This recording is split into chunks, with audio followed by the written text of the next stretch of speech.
কিনেছে। হ্যাঁ ও বললাম না ও পিকনিকে যাবে বলে সোয়েটার কিনেছে মানে সোয়েটার তাই না এই রে মনে হলো কি পলিথিন। টেবিল গুছাইছে? হ্যাঁ তোমার হয়ে গিয়েছে, একটার ভিতরে যেতে বলেছে। আর তুই রেডি হাসছি কিসের জন্য? তোমার আমি যখন বললাম তুমি তুই যা, তুই হচ্ছে জামা কাপড় পরে যা ওর সাথে যা যা। ওরকম করছিস কেন? যা তো আমার গায়ে দিছি।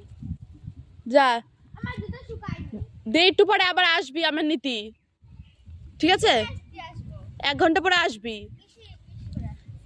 সাইকেলে করে আবার কিসি? মা সাইকেল নিয়ে যাবি? তোর সাইকেল নিয়ে যা, তুই মা সাইকেল রাখতে পারবি না? না আমার সাইকেল একসাথে থাকবে না, চুরি হবে না সাইকেল। আর যা রেডি হবে, ও স্যান্ড ট্যান সবই করা রয়েছে, জামা কাপড় পরবে খালি। কোন জামাটা তুই যেটা পরবি বললি? বাক্সের মধ্যে রয়েছে। তুই আজ নিজের কথা করছিস ও বাক্সের ভিতরে নাকি? সবাই গিয়েছে কেন? সবাই আছে লোকজন? হ্যাঁ হ্যাঁ